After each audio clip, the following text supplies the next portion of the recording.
Let's get some practice finding characteristic polynomials of matrices and using them to find the eigenvalues. I'm not introducing these concepts for the first time in this lecture, so you can check out my original videos introducing these topics linked in the description. However, you should be able to follow along even if this is your first time with these topics, as I will give a brief introduction. We're going to do 3 examples, a 2x2 matrix, a 3x3 matrix, and we'll finish with a 4x4 matrix. Quickly doing the review, we know that lambda is an eigenvalue of a matrix A if and only if this equation has a non-zero solution for that vector x. This equation, you may recall, comes from this equation that an eigenvalue, lambda, is this special value so that when you multiply it by a vector x, it has the same effect as multiplying that vector x by the matrix A. That's what makes it an eigenvalue of that matrix, and x would be the corresponding eigenvector. Then if we subtract ax from both sides and essentially factor the x out, we get this equation. And of course, for this equation to have a non-zero solution for x, so there's some eigenvector corresponding to that eigenvalue lambda, well, that's equivalent to the coefficient matrix lambda I minus a, I being the identity with the appropriate dimension to match the matrix A. That coefficient matrix must have a 0 determinant. So when we take that determinant and set it equal to 0, we get what's called the characteristic equation of the matrix A, and this left side, the determinant, that is our characteristic polynomial. And it is the roots of this polynomial, the values that make it equal to 0, which are the eigenvalues of our n by n matrix A. So again, here is the characteristic polynomial of the n by n matrix A. And of course, since an n-degree polynomial has n roots by the fundamental theorem of algebra, an n by n matrix is going to have n eigenvalues, as long as we count repetition and potentially complex eigenvalues. If you're not counting repetition and you're not allowing complex eigenvalues, then you might only get 1. But if you count them all up separately, then yes, an n by n matrix will have n eigenvalues. All right, let's jump into the examples. What we're going to have to do is calculate this determinant in each case. That's going to give us the characteristic polynomial, and then we're basically just doing algebra, right? You've got to find the roots of the polynomial. Those are going to be your eigenvalues. All right, let's find the characteristic polynomials and eigenvalues of the following matrices, beginning here with our first 2x2 examples. Already, I'll tell you that this one is going to have complex eigenvalues. So pause the video, give it a try. I'm going to put the solution on screen now. All right, we begin, of course, by subtracting the matrix A from the identity that's been scaled by lambda. So what we're going to get is lambda minus A's diagonal entries along the diagonal, and A's diagonal entries are 0, so that's just going to be lambda. And then the rest of A's entries, since it's minus, the rest of the entries are going to be negated. -1 becomes +1 becomes -1. So this is our 2x2 matrix, lambda I minus A. We need to find its determinant. This is 2x2, so that's not difficult. Just subtract the products along the diagonals. So that's going to be lambda squared minus -1. So lambda squared plus 1. There is our characteristic polynomial. If we set it equal to 0, we get the characteristic equation, which is easy to solve. Subtract 1 from both sides. Lambda squared equals -1. So then lambda is going to be plus or minus the square root of -1. And if we care to admit it in this case, then we're going to have a complex eigenvalue, plus or minus I. So those are our 2 eigenvalues.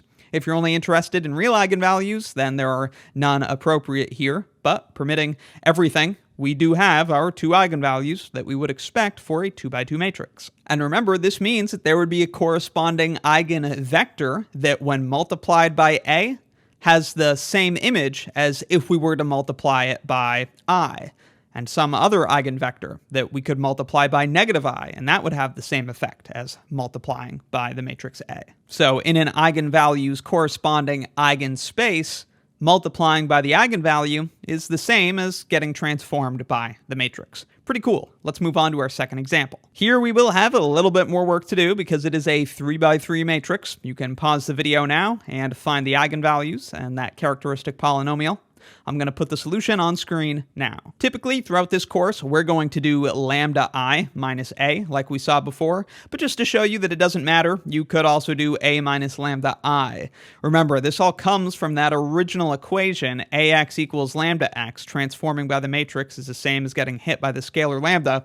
You could subtract ax from both sides, which gets us this, which is what we typically use, or you could subtract lambda x from both sides, and you'd get what we're looking at here in example 2. And you'll see both things used in various textbooks. There's no universal standard.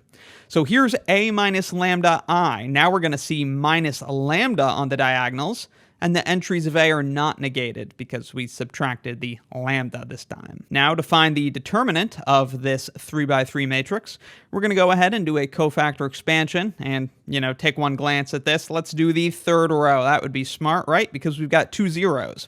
So if we do a cofactor expansion along the third row, we're going to have 0 times that determinant, and then minus 0 times that determinant. And then we're finally going to have the one non-zero term. It's going to be plus minus 2 minus lambda multiplied by that determinant there. To find this determinant, just subtract the products along the diagonals. It's 2 by 2, so that's easy. 1 minus lambda times 1 minus lambda, that gives us 1 minus lambda squared. And then we're subtracting 3 times 3, so you can see that minus 9. So that is our characteristic polynomial right there, and it's almost completely factored. So you might as well leave it like that, or factor it more if you want. If you wanted to expand it for some reason, looks like that, and there you would have a cubic. That's also the characteristic polynomial. But of course, we're looking for eigenvalues, which means we need to find the roots, which means leaving it factored, that is a smart choice. And we're going to factor it a little bit more in order to find the eigenvalues. Of course, you might notice we've got a difference of squares here. So let's go ahead and factor that. All right, so the roots of this characteristic polynomial, the eigenvalues are, well, we're going to factor that difference of squares. So a minus b times a plus b. There's a minus b, and there's a plus b. This equals 0. Now we can just use the zero product property. If negative 2 minus lambda equals 0, well, then the first eigenvalue, lambda 1, that's negative 2. If 1 minus lambda minus 3 equals 0, we get the second eigenvalue, negative 2. And then finally, with this last one, we get the third eigenvalue, as we would expect for a 3 by 3 matrix. And in this case, they're all real. Lambda 3, that third eigenvalue, is equal to 4. Here we go. Example 3, we've got a 4 by 4 matrix. You might notice this one is specially crafted to not take forever for us to find its determinant and then find the eigenvalues. So go ahead and give this one a try yourself. This is an upper triangular matrix, so you'll notice something pretty nice happens. I'm going to put the solution on screen now. All right, we're going back to lambda I minus a. So all of a's entries are negated, and we have a lambda along the diagonal. Now, of course, to find the determinant of this, we're going to want to do a cofactor expansion along the first column or along the fourth row. I like doing them along the rows, so we're going to go along that fourth row. And again, the first 3 terms of that cofactor expansion are all just going to disappear because of that great multiplication by 0. I'm not even going to bother writing them. It'd take up a lot of space because those determinants that are involved would be 3 by 3. There's just one 3 by 3 determinant that we do need to include.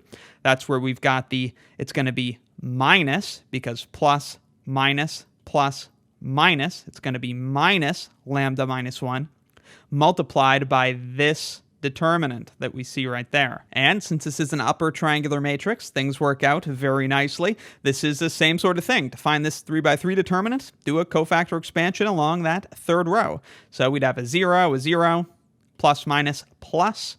That's going to be lambda, which is now out front with what I've just turned into 1 minus lambda because it got hit by that negative. So 1 minus lambda multiplied by lambda, and the determinant that remains is that one there. And now that's easy. It's just lambda minus 3 times lambda plus 4 minus 0. So we don't have to worry about that. And there we go. That is our characteristic polynomial. You could expand it if you want, but we're trying to find eigenvalues here, so we want to just leave it fully factored.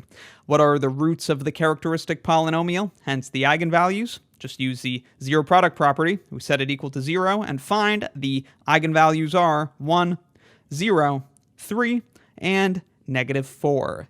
What are those four eigenvalues? They are precisely the diagonal entries of the triangular matrix, and that's no coincidence. I made a video about that already, but if this is news to you, it is good to know. The eigenvalues of a triangular matrix are the main diagonal entries. So it wasn't all that much work, but we didn't actually have to do any of it. We could have just picked out the diagonal entries. Those are going to be your eigenvalues. Of course, it's a 4x4 matrix, so it has 4 eigenvalues. And in this case, they're all real and they're all distinct. Isn't that nice? And that's it. Those are 3 examples of using the characteristic polynomial and characteristic equation to find the eigenvalues of a matrix. Let me know in the comments if you have any questions, and be sure to check out my linear algebra course and linear algebra exercises playlists in the description for more. Thanks for watching.